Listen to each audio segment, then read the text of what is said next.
Okay, let's make this cranberry couscous. You're going to need a spoon, a pot, and a lid, and all of your ingredients ready to go. So we have our fresh cranberries, feta cheese, dried cranberries, honey and olive oil mixed together, which is what I like to do because it's much easier for it to come out of the container that way. And then I put the couscous inside of the container that has this water line that I drew on it. And so I'm going to show you how we can practice measuring while we are making our recipe. So, the first step is to get your pot ready. I'm using a very small pot. Hopefully that'll cook faster.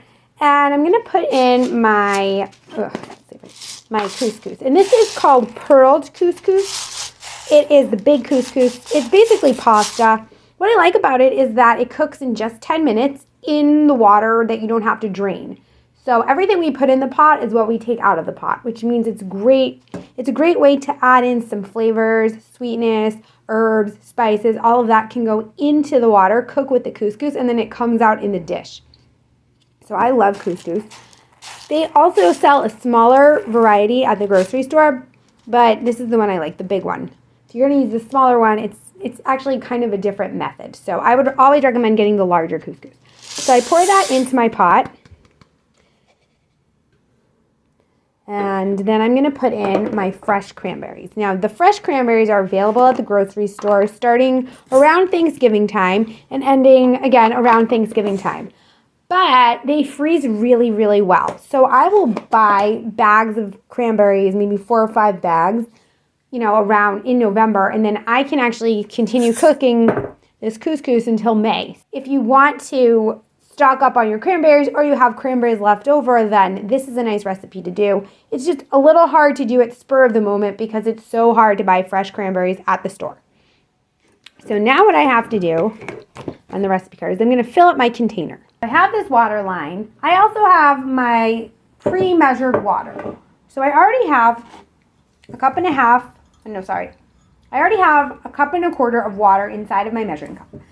When we measure, we want to go up to this line. So you're going to actually want to lower yourself so that you are at eye level with the line to make sure that you're getting the right amount of water. Because measuring into a measuring cup is basically just finding some line and filling the cup up to that point. It doesn't matter if the kids are practicing in a measuring cup or in a container.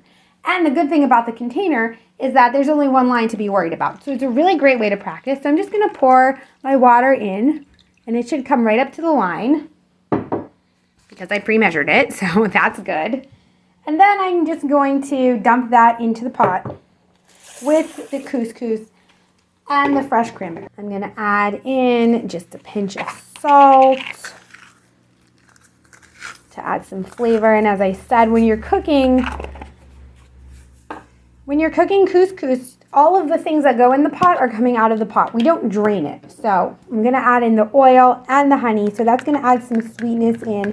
My cranberries can be tart. So adding in sweetness is a good way to do what's called balancing, which is where we like to have a good amount of tart and a good amount of sweet. So it's not overwhelming and it's not cloying and it's not too sour. I'm going to mix all of this up. And then I will cover it and let it simmer for 10 minutes. You want to leave that on a medium to low flame. While this is happening, I can have my feta cheese ready and get my dried cranberries ready. And once we finish cooking, then we're going to assemble the entire dish. So our couscous is done. When it's all done, you'll know the water will all be absorbed into the pasta and into the cranberries.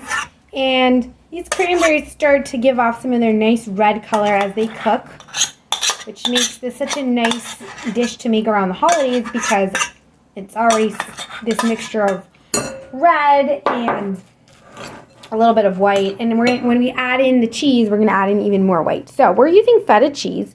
Feta can be made with either cow milk, goat milk, or sheep milk. So you can have a variety of different flavors. What I like about it is that kids tend to be used to mozzarella or cheddar, some of those more common cheeses.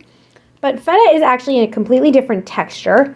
It's crumbly, so you can have your kid crumble it into the salad, or they can just pour it in, whatever they want. And it's also a little creamier. So it adds a nice texture contrast to the dried cranberries because those are stickier and a little tartar. So we're going to have the creamy from the cheese and then a little bit of sweetness and tartness from both the dried and the cooked cranberries. Because we're adding this at the end, it can be optional. So if there's people in the family who are not fans of feta cheese or who maybe aren't ready to taste feta cheese right now, that's okay. You can always leave it on the side and they can add it in when they're ready. Or they can add in as much as they might be ready to taste at this moment. This one can be a little messy. And then we're gonna toss in these dried cranberries. These, unlike the fresh ones, are available year-round, so easy to find. They're so delicious. And we're just gonna mix them together. So now we have, like I said, what's so nice about this, not only the beautiful colors, the white and the red coming together, but I also really like how you have these different textures and flavors coming in too. We have the couscous, we have fresh cranberries, we have dried cranberries, and we have cheese. So when you're eating this, one thing you can say is, taste a piece of cheese. Is it creamy? Is it crunchy? Taste the dried cranberry. You may have to point out which ones are dried, one of these. How does that taste? Is it chewy? Is it soft? Is it hard? And we can focus a lot on texture and on comparing and contrasting the textures, which is a way to eat without just focusing on, is this good? So I always recommend trying to turn it more into a full-on experience rather than just like, this is good, eat it, and then let's be done. Turn it into a conversation, into a exploration with your senses, and really having the kids focus on different aspects, because good is not, it doesn't really mean anything. We want them to really notice that some things are crunchy and some things are hard and some things are creamy, and just have an idea of how everything is different and how it can all come together in one dish.